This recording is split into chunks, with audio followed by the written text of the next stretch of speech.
तो आज हम पढ़ने वाले हैं कंप्यूटर। कंप्यूटर आपने अपनी डे टू डे लाइफ में बहुत जगह देखा होगा, जैसे कि पीसीज देखे होंगे, पर्सनल कंप्यूटर जो यहाँ फोटो लग रखी है इसकी, और आपने देख रखे होंगे मोबाइल फोन हो गए, और बहुत तरह के पीसी आपने अपने डे टू डे लाइफ में देखे होंगे। तो आज हमने सिर्फ क्या करना है, उसी को पढ़ना है, ठीक है। तो सबसे पहले हम इसकी बेसिक डेफिनेशन जो हम बचपन से पढ़ते आ रहे हैं उसको जरा पढ़ते हैं। Computer is an electronic machine. Computer क्या है? इलेक्ट्रॉनिक मशीन है। मतलब अगर हम लेमन भाषा में समझे तो इलेक्ट्रॉनिक मशीन कौन सी होती है? जिसके अंदर इलेक्ट्रॉनिक कंपोनेंट्स यूज होते हैं, जैसे आईसी सर्किट हो गया, जैसे ट्रांजिस्टर्स हो गए, जैसे अपना रजिस्टर्स हो गए, कैपेसिटर्स हो गए, ये जो यूज होते हैं जिसके अंदर इलेक्ट्रॉनिक कंपोनेंट जिसके अंदर, उसको क्या कहते हैं? Electronic machine. तो कंप्यूटर क्या है? इलेक्ट्रॉनिक मशीन है। क्यों है इलेक्ट्रॉनिक मशीन? क्योंकि इसके अंदर क्या होते हैं? इलेक्ट्रॉनिक कंपोनेंट्स होते हैं। तो computer is an electronic machine that accept data. Computer एक इलेक्ट्रॉनिक मशीन है जो जो क्या एक्सेप्ट करती है? डाटा एक्सेप्ट करती है। किससे? यूजर से। यूजर कौन है? हम क्या करते हैं? इस कीबोर्ड के ऊपर हम टाइप करते हैं ना, जो भी हमें चीज चाहिए होती है, तो वो जो टाइप चीज होती है वो क्या है? वो डाटा है जो हमने इनपुट दिया है इसे। उस इनपुट के बेस पे ये जो सीपीयू है, ये उसको क्या करेगा? प्रोसेस करेगा। जब वो सीपीयू इसको प्रोसेस करेगा तो आउटपुट में हमें स्क्रीन पे क्या दिख जाएगी? उसकी जो आउटपुट है, ठीक है। तो ये क्या कह रहा है? Computer is an electronic machine that accept data from user. किससे लेता है वो डाटा? यूजर से लेता है। क्या करने के लिए? Performing calculation. और हमें क्या दे देता है वो? Output data as a result, ठीक है। यही हमने पढ़ा है। तो उसके बाद क्या है? इंट्रोडक्शन ऑफ कंप्यूटर की। It is a Latin word, ये लैटिन वर्ड है जो डिराइव हुआ है वर्ड कंप्यूट से, विच मीन्स टू कैलकुलेट, ठीक है। क्योंकि जो पहला, आप अभी आगे जाके पढ़ोगे जब मैकेनिकल एरा के अंदर, कि जो पहला एक कंप्यूटर, एक मैकेनिकल डिवाइस यूज हुआ था तो कैलकुलेटर की तरह यूज हुआ था, इसी करके उस टाइम इसका वर्ड रख दिया था टू कंप्यूट, जिसका मतलब था टू कैलकुलेट, ठीक है। हम इसकी थोड़ी एडवांस डेफिनेशन आगे पढ़ लेते हैं। कंप्यूटर इज अ मशीन और device that performs processes calculation and operation. मैंने क्या आपको क्या कहा था कि हम क्या देते हैं? यूजर इसको क्या देता है? इनपुट देता है। किसमें? डाटा के बेस में। फिर ये क्या करता है? उस पर प्रोसेस करता है। क्या प्रोसेस करता है? उस पर कैलकुलेशन लगाता है, प्रोसेस करता है, ऑपरेशन जो उसके अंदर फीड है वो लगा देता है उसके ऊपर, ठीक है। प्रोवाइड, ये देखो लिखा हुआ है इसमें यहाँ पे, that perform process calculation operation based on instruction provide by software या हार्डवेयर ऑफ प्रोग्राम।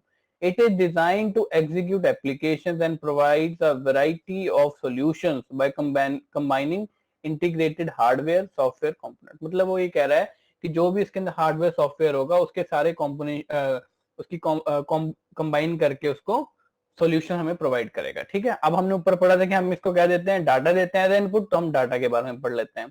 डाटा कुछ नहीं है, एक तरह के रॉ फैक्ट्स हैं, रॉ चीजें पड़ी रहती हैं। जब तक हम उसे फॉर्मल मैनर में लिख के नहीं बताएंगे किसी भी ह्यूमन को या हम किसी भी मशीन को, तो वो उसका आंसर नहीं दे पाएगा। जैसे मैं आपको एग्जांपल देता हूँ, ये मैंने यहाँ लिख दिया ए, यहाँ लिख दिया बी, यहाँ लिख दिया सी। अब मैं आपको बोलूँ A B C, A plus B plus C, तो आप कहोगे पहले या तो आगे कुछ लगाओ इसके, या तो प्लस लगा के कुछ और इन्फॉर्मेशन आएगी, नहीं तो यहाँ पे इक्वल टू लगाओ कि हाँ इसका क्या जवाब है। तो ये क्या होगा? किसी भी चीज को लिखने का क्या होगा? एक फॉर्मल वे हो गया, ठीक है। अभी भी आप इसका जवाब नहीं दे पाओगे। क्यों? आपको ए बी सी की वैल्यू नहीं पता।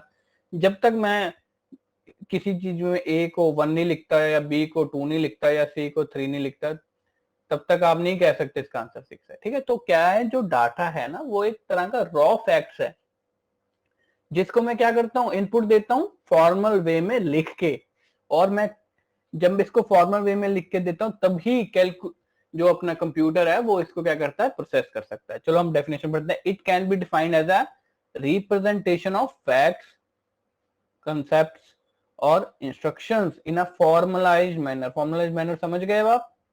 विच should be suitable for communication, interpretation and processing by human और इलेक्ट्रॉनिक मशीन। जब तक हम किसी इंसान को भी फॉर्मल वे में नहीं बताएंगे तो क्या करेगा? उसका आंसर वो नहीं दे पाएगा। तो मशीन तो बात ही कुछ और है, ठीक है। इसको कैसे रिप्रेजेंट करते हैं डाटा को? या तो हम इसको क्या करते हैं? अल्फाबेट्स में लिखते हैं, या न्यूमेरिक में, या स्पेशल कैरेक्टर्स में, ठीक है। अब हमने क्या करा था? जब भी हमने इनपुट दी, जब इनपुट दे दी हमने, तो सीपीयू ने क्या करा? उसे प्रोसेस करा, उसके ऊपर क्या लगाए? ऑपरेशंस लगाए। उसके बाद हमें क्या मिला था? आउटपुट मिली थी। आउटपुट क्या, हम आउटपुट को एक नया वर्ड दे देते हैं यहाँ पे, इंफॉर्मेशन, क्योंकि हमें इंफॉर्मेशन मिल गई थी हमारे आंसर की, ठीक है। इट इज ऑर्गेनाइज और classified data which has some meaningful values. Data की कोई मीन नहीं होता, पर इंफॉर्मेशन जो आउटपुट आती है उससे हमें मीनिंग निकल जाती है, ठीक है। ए की वैल्यू 1 है, बी की वैल्यू 2, इससे क्या मीनिंग निकल रहा है, कोई मीनिंग निकल रहा है। पर जब हम इसको कंबाइन करके लिखेंगे, फॉर्मल मैनर में लिखेंगे, तो हमें आंसर मिल जाएगा। तो उसकी क्या होगी, कोई मीनिंग होगी, कुछ वैल्यू होगी, ठीक है। Information is process data, obviously हमने डाटा भरा, उसको प्रोसेस करा, उसके बाद हमें क्या मिली थी, आउटपुट मिली थी। आउटपुट में क्या कहते हैं, इंफॉर्मेशन। तो जो डाटा था उसी को प्रोसेस करके हमें इंफॉर्मेशन मिली, इसीलिए इसको क्या कह देते हैं, प्रोसेस डाटा कह देते हैं, ऑन विच डिसीजंस या एक्शंस आर बेस्ड, ठीक है। अब हम आगे चलते हैं। अब हम आगे देखते हैं थोड़ा सा इनके बीच में क्या डिफरेंस है। जो डाटा है ना वो रॉ फैक्ट्स होते हैं, मैंने आपको बताया था figures, raw facts and figures को क्या कहते हैं, डाटा या इनपुट। और जो इन्फॉर्मेशन होती है वो क्या होती है, प्रोसेस फॉर्म ऑफ डाटा होती है, अभी हम पढ़ के आए हैं। उसके आउटपुट कह देते हैं और इन्फॉर्मेशन कह देते हैं। Data is an input for computer, ठीक है। Information is an output from computer. Data independent होता है। अच्छा, डाटा इंडिपेंडेंट क्या है, मैंने ए इक्वल टू 1 लिख दिया, बी इक्वल टू 2 लिख दिया, क्या मैं किसी चीज पे डिपेंड हो रहा है, ये चीज नहीं हो रही ना। मैंने इसके बीच में प्लस लिख दिया, तो यहाँ पे क्या आ गया, 3 आ गया। मतलब जो मेरी आउटपुट है वो तो मेरे डाटा पे क्या है, बेस्ड है। जब मेरा डाटा यहाँ से क्या होगा, मैं इसको 2 लिख दिया, यहाँ पे 2 लिख दिया, तो आंसर क्या आ जाएगा, 4। मतलब जो मेरा आउटपुट होता है वो मेरी किस पे डिपेंड करेगा, उसकी वैल्यूज पे, इनपुट की वैल्यूज पे। इसीलिए हम कहते हैं जो डाटा है वो इंडिपेंडेंट है, वो कुछ भी हो सकता है। पर जो इंफॉर्मेशन है वो डाटा पे ही डिपेंडेंट होगी। जब डाटा बदलेगा तो मेरी इंफॉर्मेशन भी क्या हो जाएगी, बदल हो जाएगी। अगर कह रहा है कि डाटा लॉस हो गया तो उसको हम रिप्रोड्यूस नहीं कर सकते, पर जो इंफॉर्मेशन लॉस हो गई हम उसको रिप्रोड्यूस कर सकते हैं। जैसे मैंने क्या लिख दिया यहाँ पे, ए प्लस बी प्लस सी। अगर मैंने सी गायब कर दिया और इक्वल टू कर दिया, क्या मेरा आंसर आएगा, नहीं आएगा। अगर मैंने ए प्लस बी प्लस सी लिख दिया और मैंने इसकी वैल्यू अपनी ए की वैल्यू 1, बी की वैल्यू 2, सी की वैल्यू 3 ली, तो यहाँ पे क्या आएगा, 6 आएगा। अगर मैं इसको उड़ा दूं तो फिर ऑपरेशन लगाऊं तो मेरे को आंसर आ जाएगा ना। बस इसी की बात कर रहा हूँ कि अगर डाटा लॉस हो गया तो वो दोबारा रिप्रोड्यूस नहीं हो पाएगा। पर अगर इंफॉर्मेशन लॉस हो गई तो डाटा के बेस पे हम दोबारा उसे रिप्रोड्यूस कर सकते हैं। डाटा इज मीनिंगलेस, ये हमें पहले पढ़ चुके हैं, वैल्यू, उसकी कोई वैल्यू नहीं होती। पर जो इंफॉर्मेशन होती है वो मीनिंगफुल होता है और उसकी वैल्यू होती है, ठीक है। अब हम पढ़ेंगे कंप्यूटर कैसे डेवलप हुए। चलो, डेवलपमेंट के लिए सब पहले पढ़ते हैं, इसको हमने डेवलपमेंट को 2 एरा में बांट दिया, मैकेनिकल एरा और इलेक्ट्रॉनिक एरा। अब हम थोड़ी सी एक कहानी सी समझते हैं कि कैसे कोई चीज मैकेनिकल से इलेक्ट्रॉनिक में जाती है। तो आप सबने अपने घरों में एसी तो चला ही होगा, आजकल इतनी गर्मी है, एसी तो चल ही रहा है ना। एसी कभी सोचा आपने, एसी की इन्वेंशन कहाँ से हुई होगी? तो सोचो सोचो, तो आपने ध्यान दिया होगा कि हमारे घर में एसी से पहले क्या क्या होता था, कूलर होता था, ठीक है ना। डेजर्ट कूलर कहते हैं इसे, डेजर्ट कूलर था। अब सोचो उसकी इन्वेंशन कहाँ से हुई होगी, एक सीलिंग फैन से हुई होगी, है ना। सीलिंग फैन की इन्वेंशन कहाँ से होगी, याद करो। अब हम पहले क्या करते थे, एक हाथ में पंखा होता था उसे हिला देते थे, या किसी ने कभी पेपर को पकड़ के हिला दिया, कॉपी को पकड़ के हवा ले ली, है ना। तो ये क्या था, एक तरह का मैकेनिकल वे था हवा लेने का। आपने क्या करा, एक मैकेनिज्म हिलाया, लेफ्ट राइट, उससे क्या हुआ, मेरी हवा प्रोड्यूस हो गई, ठीक है। तो ज्यादातर इन्वेंशन में जो फर्स्ट स्टेज होती है ना वो हमेशा मैकेनिकल होती है, ज्यादातर केसेस में। मैकेनिकल वे में आगे हम क्या करते हैं, उसके एडवांसमेंट करते रहते हैं, करते रहते हैं, वो आगे आगे आगे जो भी हमें चीज चाहिए उसके अंदर जो कंपोनेंट्स लगते रहते हैं वो मशीन बन जाती है। अगर उसके अंदर इलेक्ट्रिकल कंपोनेंट्स लग जाएंगे तो आगे जाके वो क्या बन जाएंगे, मैकेनिकल से इलेक्ट्रिक मशीन बन जाएगी। अगर उसके अंदर इलेक्ट्रॉनिक कंपोनेंट लग गए तो क्या बन जाएगी, इलेक्ट्रॉनिक मशीन लग जाएगी। और हम पढ़ के क्या आए हैं, कंप्यूटर क्या है, इलेक्ट्रॉनिक मशीन है। मतलब मैकेनिकल से कहाँ गया होगा, वो इलेक्ट्रॉनिक के अंदर, ठीक है। अब यहाँ पे एक और कहानी हम याद करते हैं। आजकल भी आप देखोगे सबसे ज्यादा मैन्युफैक्चरिंग कहाँ हो रही है, चाइना में हो रही है। तो हम पीछे चल जाते हैं बहुत बहुत देर पहले, वहां पे सिल्क था, पेपर भी वहां बना है। तो वहां के जो मर्चेंट है ना, वहां के चाइनीज मर्चेंट का पैसा बहुत था। वैसे ही मैं आपको कह रहा हूँ, मुझे नहीं पता था नहीं था, बट मैं एक बात कह देता हूँ कि चलो मान लो, याद करने के लिए कि हमने मैकेनिकल अब वो पढ़ने हैं सारे मशीन्स पढ़ने, तो उसके लिए मैं आपको एक याद करा रहा हूँ कि मान लो कि चाइनीज मर्चेंट्स के पास बहुत पैसा था, उनको कैलकुलेशन करने में दिक्कत होती थी, कभी गलत हो जाता था, कभी ज्यादा दे हो जाता था, तो उसको नुकसान हो रहा था उन्हें। तो चाइनीज मर्चेंट ने क्या करा, चलो एक मशीन बनाते हैं। मशीन बनाते हैं किस चीज के लिए, कैलकुलेट करने के लिए जो पैसा उनके पास आ रहा है। तो उन्होंने क्या करा होगा, सबसे पहले कौन सी बनती है हमेशा, मैकेनिकल मशीन बनती है। तो उन्होंने किया, एक मैकेनिकल डिवाइस बना लिया कैलकुलेशन करने के लिए, जिसको हम क्या कहते हैं, अबेकस। ठीक है, मैं आपको दिखाता हूँ, ये अबेकस ऐसा लगता है अबेकस। ठीक है ना, ये आपने बचपन में यूज करा ही होगा। ठीक है, इसके अपर पार्ट को क्या कहते हैं, हेवन कहते हैं, लोअर पार्ट को क्या कहते हैं, अर्थ कहते हैं। ठीक है, फिर दोबारा मैं वही कहानी रिपीट करता हूँ। चाइनीज मर्चेंट से पैसा बहुत कमा रहे थे, पैसे की कैलकुलेशन करने के लिए क्या करा, एक मैकेनिकल डिवाइस बना लिया कैलकुलेशन के लिए, उसको हमने क्या नाम दे दिया, अबेकस नाम दे दिया। ठीक है ये जैसे आप खुद देखो, ये एक फ्रेम है, इसके ऊपर क्या कर रहे हैं हम, कैलकुलेशन कर रहे हैं स्पीड को हिला के। तो इसको क्या कहते हैं, एक फ्रेम के ऊपर कैलकुलेशन हो रही है ना, तो इसका नाम उन्होंने क्या रख दिया था उस टाइम, कैलकुलेटिंग फ्रेम भी रखा था। ठीक है, हम पढ़ते हैं थोड़ा। चाइनीज इन्वेंटेड अबेकस इन 16th सेंचुरी। ठीक है, ये क्या था, हमारा पहला मैकेनिकल कैलकुलेटिंग डिवाइस था। इसका क्या नाम था, counting frame. It was a wooden rack which has metal rod beads mounted on them. ठीक है, और जो beads were moved by abacus operator according to the some rules to perform arithmetic calculation. Abacus आजकल भी use होता है, जैसे हमने आपको बताया। ठीक है, उसके बाद हम याद करते हैं कि चाइनीज मार्केट्स करने लग गए, फिर उन्हें एक और दिक्कत आ गई। क्या, वो क्या कर रहा था अबेकस, हमारा अपना डेसिमल पॉइंट्स नहीं कैलकुलेट करता था।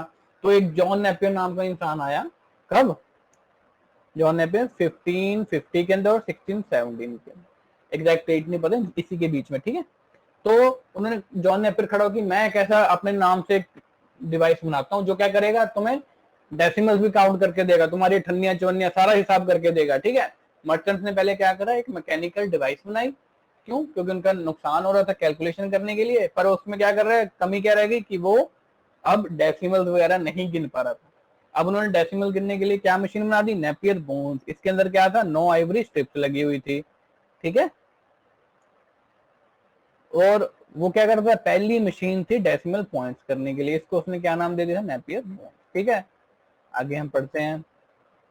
उसके बाद अब यहाँ पे देखो, पहले क्या हुआ, जो कैलकुलेशन करने के लिए एक डिवाइस बनी मैकेनिकल, उसके बाद क्या हुआ, उसमें एक पहली डेसिमल्स काउंट करने की मशीन आ गई। अब एक बच्चा खड़ा हुआ है कि भाई मैंने तो पेपर क्या करना है, पास करना है। क्या करना है, मैंने पेपर पास करना है, और मुझे क्या ऐसी डिवाइस चाहिए, ये तो बहुत टाइम लगा रही है, मेरे को जल्दी जल्दी जल्दी कैलकुलेशन करनी होती है ना पेपर में, तो मैंने को क्या करना है, जल्दी एडिशन सब्ट्रैक्शन करनी है, तो मैंने एक जल्दी पास होने के लिए एक मशीन बनानी पड़ेगी।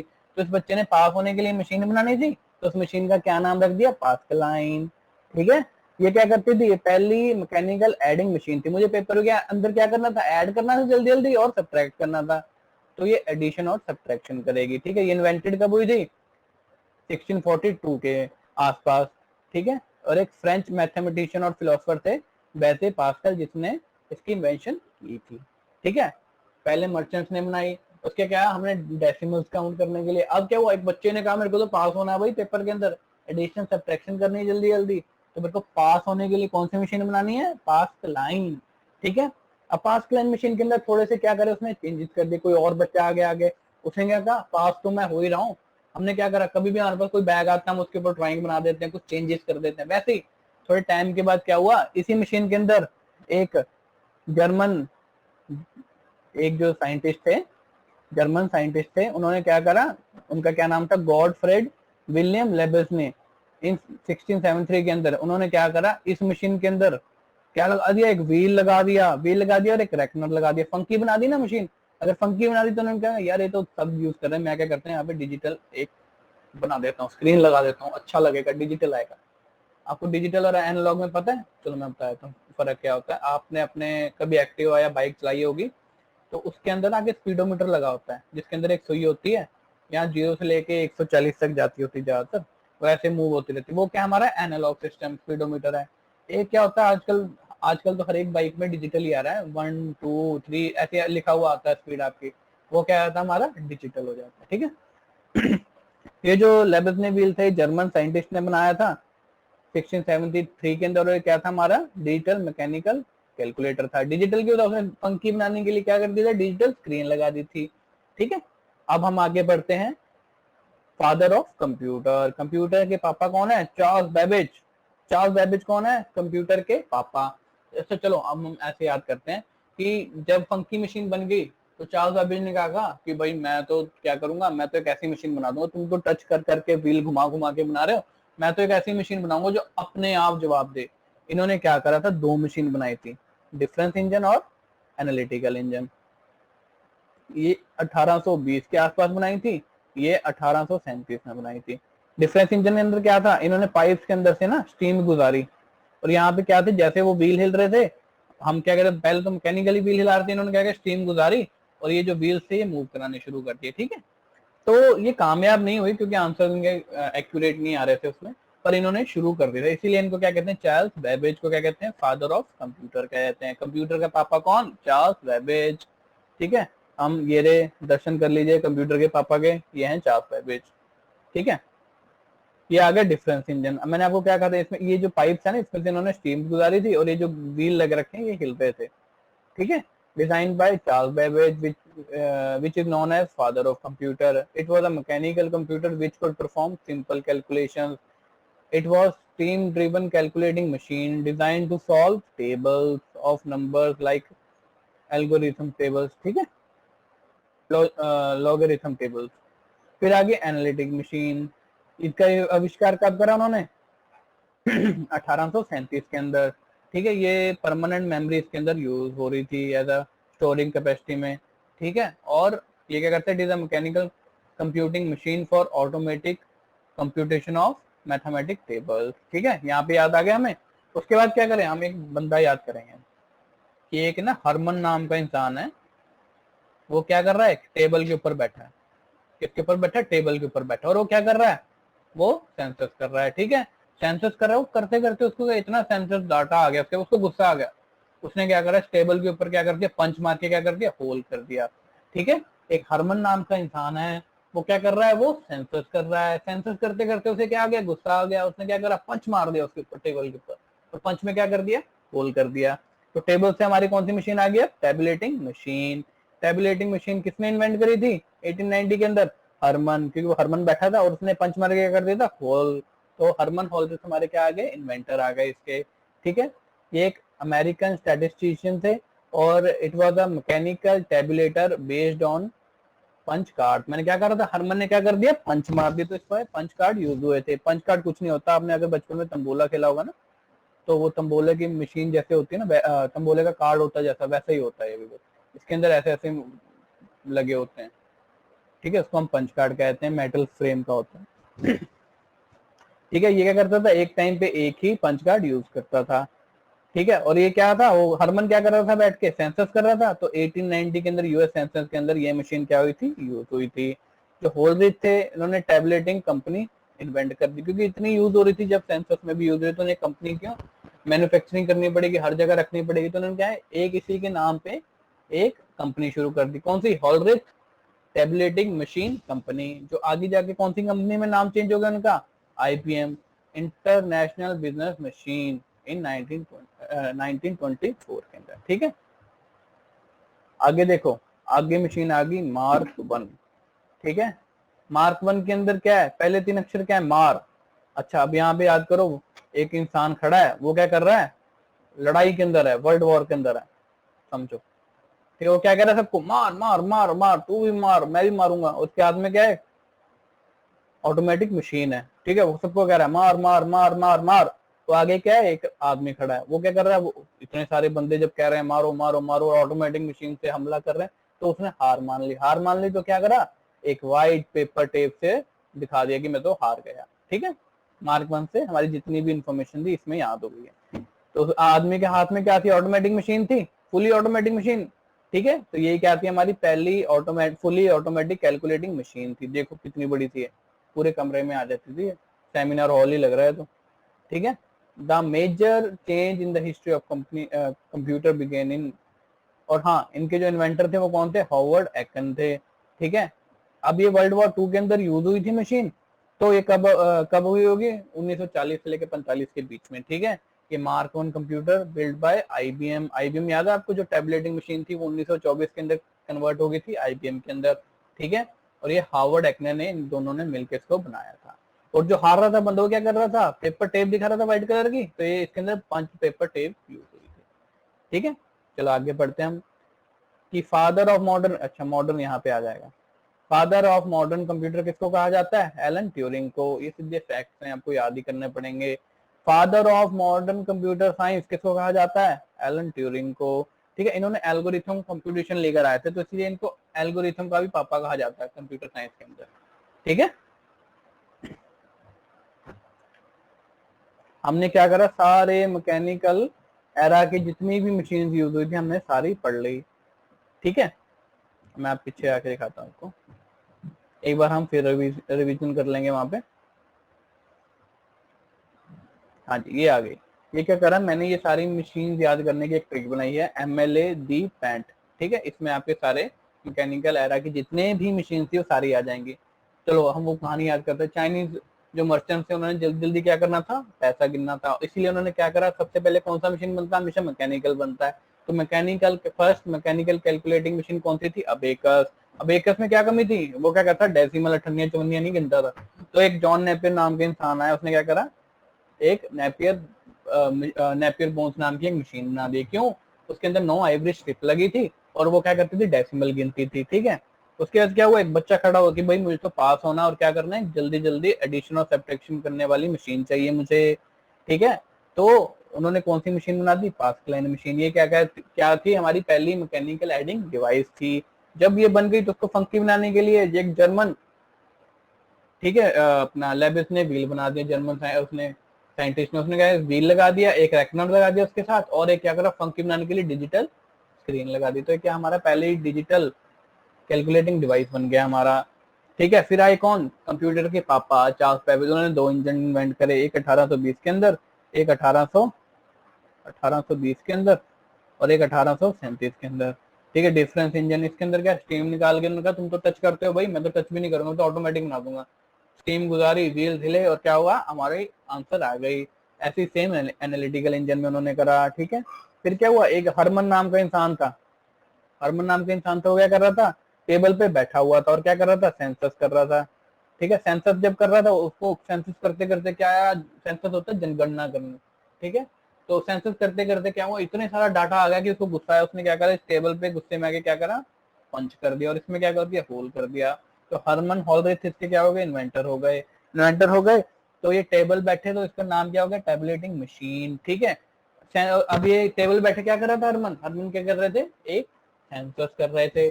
सेंसस में तो ये 1890 यूएस सेंसस के अंदर यूज हुए थे पहली बार मशीन। ठीक है, तो उन्होंने जब इतनी सेंसस के अंदर यूज हुई तो उन्होंने क्या कर दिया, ऑलरेडी टैबलेटिंग कंपनी बना दी। वो आगे जाके 1924 में कौन सी बनी, IBM।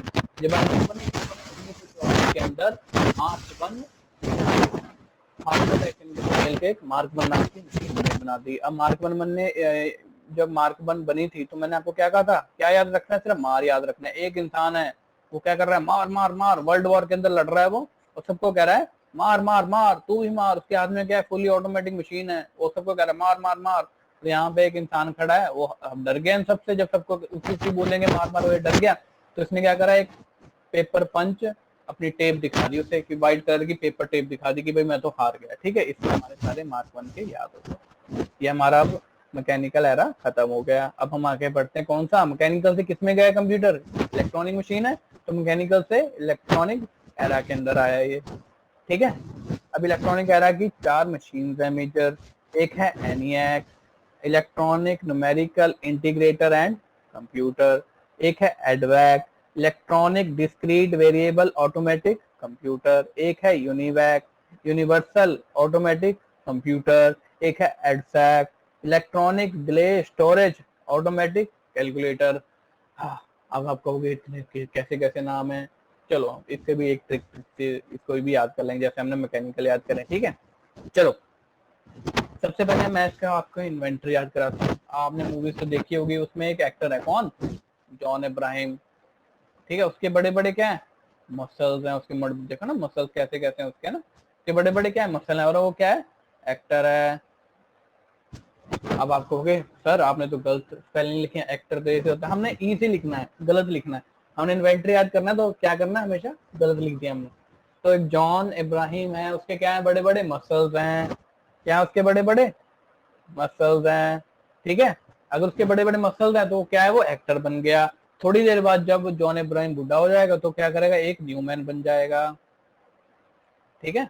न्यूमैन बनेगा, वो क्या करेगा, थैली में कैलकुलेटर लेके जाएगा, कैलकुलेटर लेके जाएगा जिस क्यों, ताकि वो डिले ना कर जाए, ठीक है। बस इससे ही आपके सारे इसके इन्वेंटर याद हो गए। जॉन इब्राहिम से हमने क्या करा, जो पहले एनियाक के जो हमारे कौन थे, जॉन डब्ल्यू म्यूस्ले, म्यूस्ले मतलब मसल्स, मैंने आपको याद कराया था ना, वहां से जॉन इब्राहिम के बड़े बड़े क्या है, मसल्स हैं, और वो क्या है, एक एक्टर है। इससे हमारे इसके इन्वेंटर याद हो गए, John W Mauchly and J Presper एक्टर, ठीक है। और ये हमारा कौन सी इलेक्ट्रॉनिक एरा की मशीन थी, तो ये हमारी क्या होगी, पहली इलेक्ट्रॉनिक डिजिटल कंप्यूटर हो गया, ठीक है। जो एनियक है, it was designed and primarily use to calculate artillery firing table for US army. US army के जो अपनी बैलिस्टिकल रिसर्च लेबोरेटरी, उसने इस मशीन को यूज करा, किस चीज के लिए, ठीक है, फायरिंग टेबल तो कर ही करे उन्होंने कैलकुलेट, और वेदर प्रिडिक्शन के लिए। इसलिए क्वेश्चन बहुत बार आता है, किस चीज के लिए यूज हुई, यानी है वेदर प्रिडिक्शन के लिए, एटॉमिक एनर्जी कैलकुलेशन के लिए भी, कॉस्मिक रे स्टडीज के लिए भी, थर्मल इग्निशन के लिए, सब चीज के लिए यूज है। बट ये याद रखना कि आर्मी बैलिस्टिकल रिसर्च लेबोरेटरी ने एनियाक को यूज करा, ठीक है। अब हम जरा याद करते हैं, अब इसके थोड़े से ना नॉमेनक्लेचर को भी याद करने की कोशिश करते हैं, ठीक है। देखो सबके नाम के पीछे क्या है, एक है, एक है, एक है, एक है, ठीक है। अब हम सबसे पहले दो मशीनों को अलग रखेंगे, एनियाक को और सैक को। सैक को तो मैंने क्या करा, एंड में क्या आ रहा है, ये सैक आ रहा है। सैक का मतलब क्या होता है, थैली। थैली क्या है, डैन है। इसी करके इसको तो हम क्या करेंगे, अलग रखेंगे। जो एनियाक है, ये एनी एनी की तरह नहीं है, मतलब किसी और की तरह नहीं है, ठीक है। तो जो ये दोनों है ना, इनके नाम के पीछे क्या आता है, एसी। एसी मतलब automatic computer, automatic computer. Any any की तरह नहीं है ये, ठीक है, किसी और की तरह नहीं है। तो यहाँ पे ए का मतलब क्या हो जाएगा, एंड, ठीक है। और ये कहाँ यूज हुई थी, आर्मी, ए फॉर आर्मी, ठीक है ना। ऐसे हम थोड़ा सा बनाना पड़ेगा ताकि हमें जल्दी जल्दी याद हो जाए। ई तो सबसे कॉमन है, इलेक्ट्रॉनिक। तो electronic numerical integrator and computer इसका नाम हो गया। तो सेकंड आ गई एडवैक। एडवैक से ई का क्या होगा, इलेक्ट्रॉनिक। ए से क्या होगा, ऑटोमेटिक कंप्यूटर, क्योंकि ये तो दोनों सेम ही रहे ना, इसके लिए तो दोनों सेम है, ठीक है। इन तीनों के जो इन्वेंटर हैं वो तो वही हो गए, जॉन मसल, और वो क्या है, वो एक्टर है, जॉन इब्राहिम, है ना। ये तो इन तीनों के इन्वेंटर तो वो हो गए। फिर बाद में क्या हुआ, जॉन इब्राहिम न्यूमैन बन गया, उसके हाथ में क्या आ गई, थैली आ गई। थैली याद है ना, तो वो न्यूमैन बन जाएगा, थैली उठा के, क्या कहता, डिले ना हो जाए। और उसकी थैली में क्या था, कैलकुलेटर था। इसी करके आपको ये भी याद हो गया, ठीक है। तो आगे चलते हैं। एनियाक हमने पढ़ लिया, अब हम पढ़ेंगे एडसैक। एडसैक का सिर्फ नाम और इन्वेंटर इंपॉर्टेंट है। एडवैक का, sorry, electronic discrete variable automatic computer, invented by John W Mauchly and JP एक्टर। जॉन इब्राहिम बड़े बड़े मसल्स वाला क्या है, वो एक्टर है, ठीक है। अब आ गए हम यूनिवैक पे। यूनिवैक का जो एसी है वो तो कॉमन है ना नेम, क्या है, ऑटोमेटिक कंप्यूटर। और यूनिव का मतलब क्या होगा, यूनिवर्सल। यूनिवर्सल जो बहुत जगह यूज हो रहा होगा, मतलब कमर्शियल वे में इसका यूज बहुत हुआ था। तो ये पहला जनरल पर्पस कंप्यूटर था फॉर कमर्शियल कंप्यूटर, ठीक है। इन्वेंटर तो सेम है, जॉन डब्ल्यू मुस्ले और जेपी एक्टर, ठीक है। इसमें क्या हुआ, स्टोरेज यूज हुई थी मैग्नेटिक टेप रील्स के अंदर, और सिर्फ 1 MB होल्ड करती थी उस टाइम पे। आज आप देख लो, जीबी जीबी को कुछ नहीं समझते, उस टाइम पे 1 MB भी बहुत थी, ठीक है। और लास्ट मशीन आ गई हमारी एड सैक। सैक मतलब थैली। जॉन इब्राहिम क्या बन गया था, न्यूमैन बन गया था, ठीक है, न्यूमैन बन गया था। वो थैली में क्या लेके जा रहा था, थैली के अंदर क्या लेके जा रहा था, कैलकुलेटर लेके जा रहा था। क्यों, क्योंकि वो डिले ना हो जाए, ठीक है। यहाँ से electronic delay storage automatic calculator, ठीक है। इनके इन्वेंटर कौन थे, जॉन न्यूमैन। और ये पहला कंप्यूटर था जो स्टोरेज कैपेसिटी प्रोवाइड करता था, ठीक है। यहाँ से हमारे सारे क्या हो गए, याद हो गए। Thank you.